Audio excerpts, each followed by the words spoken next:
My 30M girlfriend, 28F, thinks cheating is just human nature. Turns out she's speaking from experience. This is going to sound petty, but I can't get this conversation out of my head and I need some outside perspective. My girlfriend Marissa and I have been together for about 8 months. She works at this trendy marketing agency downtown. You know the type: exposed brick walls, kombucha on tap, everyone under 35. She's a senior account manager there and really good at her job. The company, Meridian Creative, has a pretty solid reputation in the city and works with some big-name clients. Last weekend, we were watching some Netflix show where the main character discovers her husband's affair, and Marissa made this comment that just sat wrong with me. She said, "I don't get why people get so worked up about cheating. Monogamy is just a social construct anyway. Everyone strays eventually, it's basic human biology." I tried to laugh it off and said something like, "Well, I guess I'm not everyone then." But she doubled down. She went on this whole tangent about how expecting one person to meet all your needs is unrealistic, how sexual variety is natural, how our ancestors weren't monogamous, blah, blah, blah. She even cited some study she claimed to have read about bonobos or something. The way she said it wasn't like she was being philosophical. It was like she was stating a fact about gravity or something. What really bothered me wasn't just the opinion, but how casual she was about it. Like she'd already accepted that betrayal was inevitable in any relationship. When I asked if that's how she felt about us, she backtracked a little and said, "Oh, you know what I mean, babe. I'm just saying people shouldn't be so judgmental. Love is complicated." I tried to push back a bit, said something about how commitment meant something to me, but she just rolled her eyes and said, "That's very sweet and idealistic of you." Then she changed the subject completely, started talking about work and how stressful her new project with Gregory was. The conversation just died there. We went to bed that night without really resolving anything, and she's been acting totally normal since then, like it never happened. But here's the thing, I've been cheated on before. My ex-fiancée had an affair with her yoga instructor for 6 months before I found out. It destroyed me for a long time, took therapy, and a lot of work to rebuild my ability to trust, and Marissa knows this. So hearing her basically dismiss the whole concept of fidelity as naive felt like a slap in the face. Am I overreacting here? Part of me wonders if she's just trying to sound worldly and sophisticated, but another part is wondering if this is her way of preparing me for something.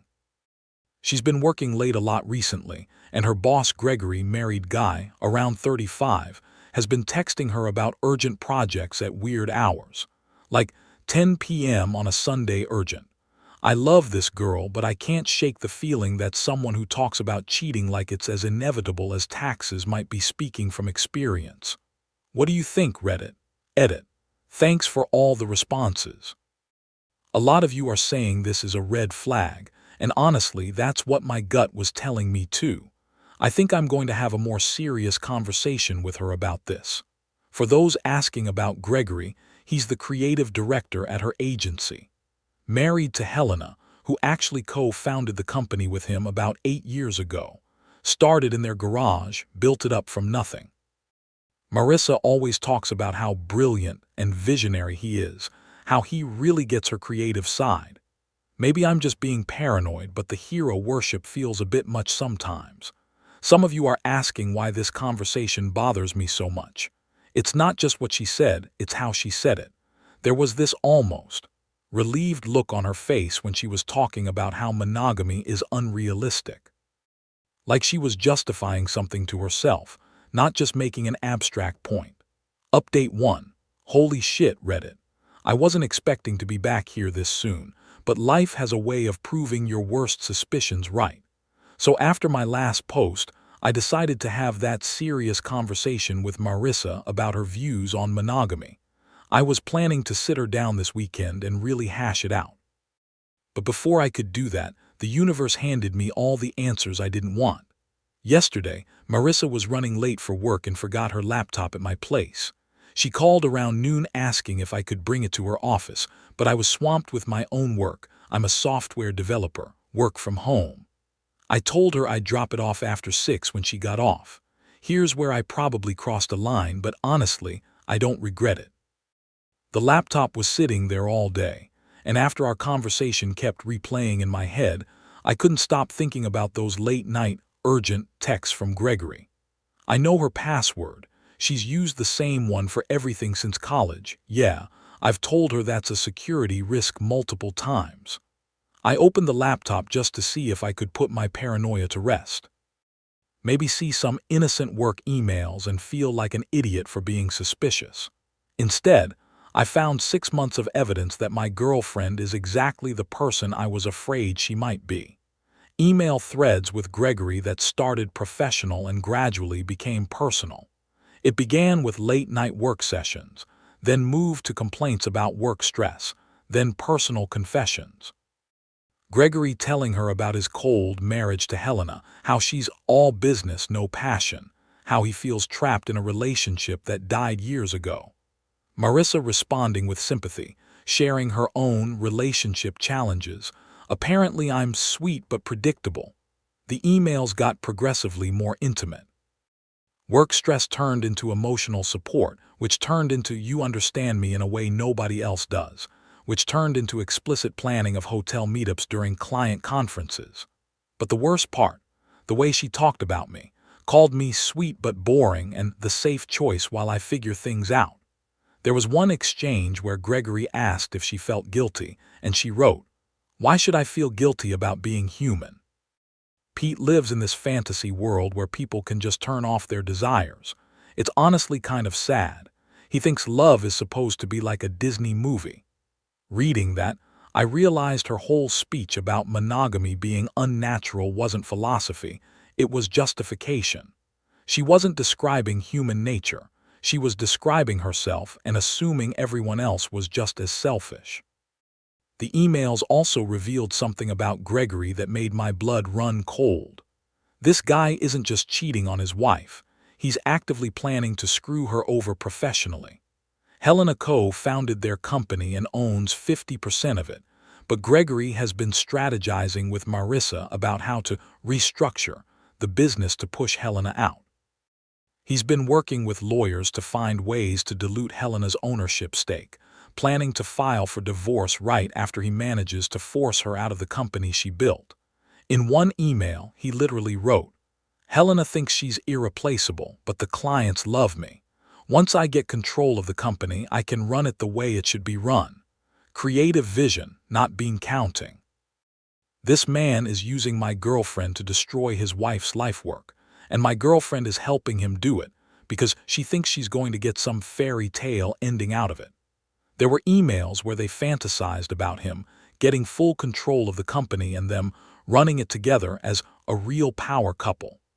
I spent the rest of the afternoon taking screenshots and forwarding emails to my personal account. By the time I dropped off her laptop at 6, I had a complete dossier of their affair and his business plans. Marissa was all smiles when I showed up, gave me a big kiss and asked how my day was. "You're the best boyfriend ever," she said. "I don't know what I'd do without you." The cognitive dissonance was surreal. This person I thought I loved was looking me in the eye while wearing the face of someone who'd been systematically lying to me for months. I haven't confronted her yet. I'm still processing all of this and trying to figure out my next move. Part of me wants to just ghost her and move on with my life. But another part of me keeps thinking about Helena, this woman who built a company from nothing only to have her husband and employee plotting to steal it from her. What would you do, Reddit? Do I have any obligation to tell Helena what I found? Or do I just cut my losses and walk away? Edit. A lot of you are saying I should tell Helena, and honestly, that's what my conscience is telling me too. This isn't just about the affair anymore, this is about someone's livelihood and life's work. For those asking why I haven't confronted Marissa yet, what's the point? She's already told me exactly who she is. I just wasn't listening. Someone asked about the legality of me reading her emails. Yeah, I know it was wrong and I'm not planning to use any of this in court. I probably couldn't anyway. I just want Helena to know what her husband is planning. I'll update you guys once I get in touch with Helena. Make sure to subscribe so you don't miss it. Update 2. You guys were right. I couldn't live with myself knowing what I knew and doing nothing about it. After my last post, I spent a few days wrestling with what to do. The comments were split between tell Helena and run for the hills, but the more I thought about it, the more I realized this wasn't just about my relationship anymore. Gregory wasn't just cheating on his wife, he was planning to financially destroy her. Helena had spent 8 years building this company, and her own husband was plotting to steal it out from under her. I made my decision. Tuesday morning, I found Helena's work email on the company website and sent her a message. I didn't want to put everything in writing, but I needed to give her enough to take me seriously. I wrote, "Hi Helena, my name is Pete Norris. I'm Marissa Baker's boyfriend. I've discovered some information about Gregory and Marissa that involves both your marriage and your business partnership. I have documented evidence that I believe you need to see." She didn't respond immediately, and I was starting to think she dismissed me as some crazy person. But around 3 p.m., I finally got a reply. "I can meet you at 5 p.m. at Grind Coffee on 5th Street. Bring whatever evidence you have." Short, professional, but I could sense the tension even through email. I bet she probably ran a little background check on me before agreeing to meet. I've never met Helena before, but I recognized her immediately, tall, professional, the kind of woman who commands a room just by walking into it. She looked tired, though, like someone carrying stress she doesn't fully understand yet. When she sat down, she got straight to business. "You said you had information about Gregory." I didn't want to drag this out, so I got straight to the point. I told her who I was, that I'd been dating Marissa, and that I'd accidentally discovered their affair. Her face went completely neutral, not shocked, not angry, just calculating, like she was processing data. "I suspected," she said quietly. "He's been different lately, secretive, and Marissa." She paused. "I hired Marissa personally. I thought she had potential, but I've noticed her behavior around my husband." I just kept telling myself I was being paranoid. Then I showed her the emails. She read through them methodically, and I watched her expression change from resignation to fury as she got to the parts about Gregory's business plans. The affair hurt her, obviously, but the betrayal of their professional partnership, that was what really set her off. 8 years, she said, her voice getting harder. 8 years I've been covering for his creative genius while he can't be bothered to understand basic business operations. I've been doing the real work, client relationships, financial planning, operations, while he gets to be the visionary. And this is how he repays me. She asked me to forward her copies of everything, which I did on the spot. Then she thanked me, said she needed time to process everything, and we parted ways. I figured that was the end of my involvement. I was wrong. But first, about what Helena decided to do with the information I gave her. After a few days after we met up, Helena went absolutely nuclear. First, she called an emergency board meeting with their investors. Gregory walked into what he thought was a routine quarterly review and instead found his wife presenting a PowerPoint titled "Breach of Fiduciary Duty and Moral Turpitude." She had printed out every email, every text, every hotel receipt. She laid out not just the affair, but Gregory's plan to defraud her of her ownership stake. According to Helena, who texted me afterwards with an update, Gregory went completely white when he realized what was happening. He tried to deny everything, then tried to spin it as misunderstandings taken out of context. But Helena had done her homework. She'd apparently spent the last few days consulting with lawyers and had everything documented perfectly. But she didn't stop there. After the board meeting, where Gregory was immediately suspended pending investigation, Helena posted on LinkedIn. She wrote a long, professional but devastating post about business partnerships requiring trust and the intersection of personal ethics and professional responsibility. She didn't mention names, but she included just enough details that anyone in their industry would know exactly who and what she was talking about. I know because around 2 a.m., Marissa called me, completely hysterical. She was crying and screaming about how her career was over, how someone had sabotaged her. She had no idea it was me. She was calling me for comfort, not knowing I was the one who'd exposed everything. When she started ranting about how some jealous person must have made up lies about her, I almost laughed. But I just listened as she painted herself as the victim of some mysterious conspiracy. It wasn't until the next morning that Helena told me she'd revealed to Marissa where the information came from. That's when the real angry calls started. Apparently, Gregory had been fired by close of business yesterday. The board determined that his scheme to defraud his business partner, who also happened to be his wife, was grounds for immediate termination and potential legal action. But it gets worse for them. Helena's LinkedIn post has been shared by hundreds of people in marketing and advertising. Gregory's industry reputation is destroyed. People are commenting with their own stories about his questionable ethics and inappropriate behavior. Apparently, this wasn't his first affair, just the first one that got exposed. Marissa was fired this morning. The company decided that an employee having an affair with a C-level executive, especially one involving fraud, was too much of a liability. Her professional network is now aware of her role in the scheme, and in an industry where reputation is everything, she's basically radioactive. Helena filed for divorce yesterday afternoon. Apparently, she's been documenting Gregory's financial moves for months because she suspected something was off. Combined with the evidence of his planned fraud, her lawyer thinks she's going to come out of this with most of their assets and full control of the company. As for Marissa and me, after Helena told her where the information came from, I got a barrage of calls and texts. She left 3 voicemails. The first one was sobbing apologies, the second was angry blame, and the third was calling me a vindictive asshole for destroying innocent people's lives over a little office romance. A little office romance. That's what she's calling 6 months of systematic lying, cheating, and planning to commit fraud. She actually called me one final time after those voicemails. I made the mistake of picking up. "How could you do this to me?" she sobbed. "I loved you. You loved me," I said. "You called me boring and predictable in your emails. You said I lived in a fantasy world." "That was just, I was venting, I was confused. Gregory made me think." "No," I cut her off. "Don't blame him, you made your choices. You told me cheating was human nature, remember?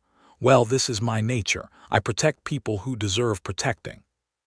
You destroyed my life over nothing. It was just physical, it didn't mean anything. It meant something to Helena, it meant something to me. And apparently it meant enough to you that you did it for 6 months. That's when she called me a vindictive asshole again. Seriously, how is that the only insult she knows? And hung up. I blocked her number after that. I'm not going to lie, part of me feels bad about how completely I've nuked her life. But then I remember her telling me that betrayal is just human nature, and I feel a lot less sympathetic.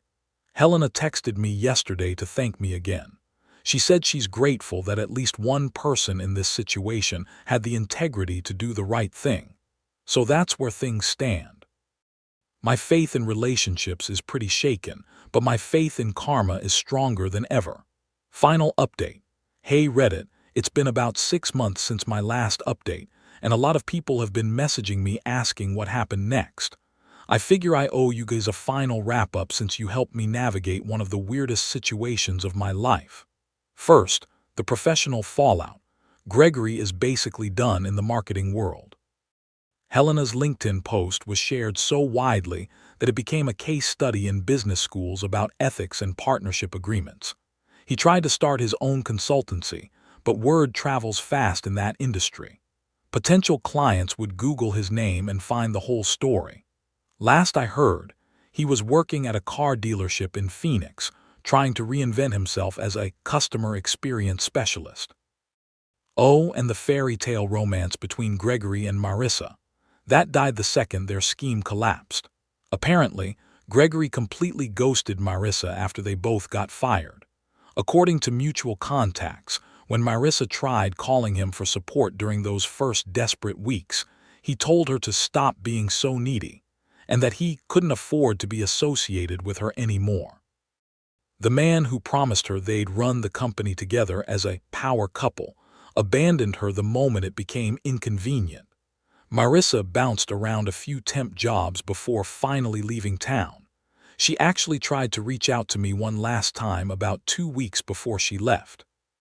She somehow got my work email address and sent me this long, desperate message about how she couldn't find anything in marketing, how the rumors were following her everywhere, and asking if I could somehow set the record straight about what Helena had posted. She literally wrote, "You know Helena exaggerated everything. If you just told people that it was really Gregory manipulating me, that I was as much a victim as anyone, maybe I could salvage something here. I made mistakes, but I don't deserve to have my entire career destroyed." The actual audacity. I didn't respond to the email, but it really drove home how she still didn't get it. Even facing total professional ruin, she was still trying to reframe herself as the victim and get someone else to fix her problems. Mutual friends say she moved back to her parents' place in Ohio and is working at her dad's insurance office. The marketing world is smaller than you'd think, and her reputation preceded her everywhere she applied. Apparently, when she couldn't convince me to do it for her, she tried to spin the story herself as being caught in the middle of a divorce, but too many people had seen the actual emails. Helena, on the other hand, is absolutely thriving. The company's revenue is up 40% since she took full control. Turns out Gregory's creative genius was mostly just expensive ideas that looked good in presentations but didn't drive actual results. Helena has been focused on clients that actually generate profit, and it shows. She restructured the whole operation, hired a new creative team, and it's basically printing money now. She also started dating someone new. Saw them at a coffee shop a few weeks ago and she looked genuinely happy. She spotted me and came over to say hi, introduced me to Marcus as the guy who saved my company.